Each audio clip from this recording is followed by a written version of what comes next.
सभापति महोदय, माननीय सदस्य को हम धन्यवाद देंगे कि बहुत ही रेलेवेंट प्रश्न उन्होंने पूछा है। मैं आपके माध्यम से सदन को भी जानकारी दूंगा कि बिहार एवं झारखंड राज्य का पहला जो ड्राई पोर्ट है, जो इनलैंड कंटेनर डिपो है, क्योंकि बिहार से एक्सपोर्ट पहले नहीं होता था। कहीं भी बिहार से अगर किसी को अपने किसी उत्पाद को भेजना होता था तो जिस पोर्ट से वो जाता था उसकी गिनती एक्सपोर्ट की उस राज्य में आती थी। लेकिन अभी 1 माह पूर्व ही बिहटा में जो हमारा इनलैंड कंटेनर डिपो है, पूरी कस्टम्स की व्यवस्था वहाँ पर है और सारी औपचारिकताएं वहाँ होंगी। तो बिहार से भी जो लोग एक्सपोर्ट करना चाहेंगे तो वो बिहार से भी वो संभव है और उस एक्सपोर्ट की गिनती बिहार में ही होगी। दूसरी जानकारी मैं माननीय सदस्य को ये देना चाहूँगा आपके माध्यम से सभापति महोदय, क्योंकि बिहार का जो स्ट्रेंथ है या बिहार की जो संभावना उद्योग के क्षेत्र में है, उसमें फूड प्रोसेसिंग सर्वोपरि है, उसमें बहुत ही महत्वपूर्ण है। क्योंकि हमारी जो सॉइल है, चाहे पानी की उपलब्धता है, तो और यहाँ पे हमारे जो उत्पादन होते हैं चाहे फल के या सब्जी के, तो उसमें बिहार अग्रणी है।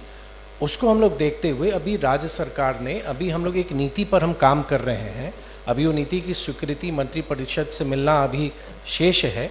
अगर वो उसमें हम लोग अभी स्वीकृति मिलेगी तो फूड प्रोसेसिंग की बिहार की अपनी इंसेंटिव पॉलिसी होगी जो बिहार में पहले नहीं थी, तो वो बहुत आकर्षक बनेगी। अन्य राज्यों की तुलना में हम लोगों ने उस नीति को बनाई है और अभी कुछ उसकी औपचारिकताएं बाकी हैं। बिहार में जैसे अगर हम किसी देश को अगर हम भेजते हैं तो हर एक देश के अपने मानक होते हैं कि अगर हम किसी भी प्रोडक्ट को अपने कंट्री में हम अगर एंट्री दे रहे हैं तो उसके लिए एक मानक होनी चाहिए।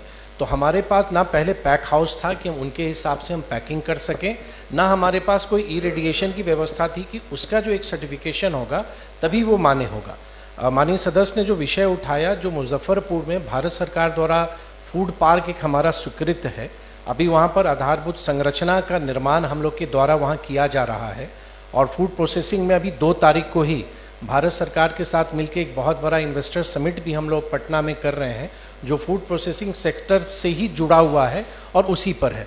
तो बिहार की जो ये संभावना, और जहाँ तक फूड प्रोसेसिंग के प्रस्ताव के बारे में इन्होंने कहा है, 2016 से लगातार या इस वित्तीय वर्ष में भी फूड प्रोसेसिंग, चाहे वो 2 करोड़ के अंदर की योजना हो जिसको सचिव के स्तर पर मंजूरी मिलती है, या 2 करोड़ से अधिक जिसको विकास आयुक्त की अध्यक्षता में जो SIPV की बैठक है, लगातार उस बैठक में उसकी मंजूरी मिलती है।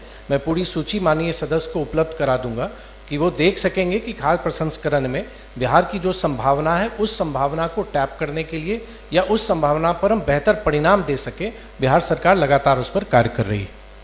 ठीक।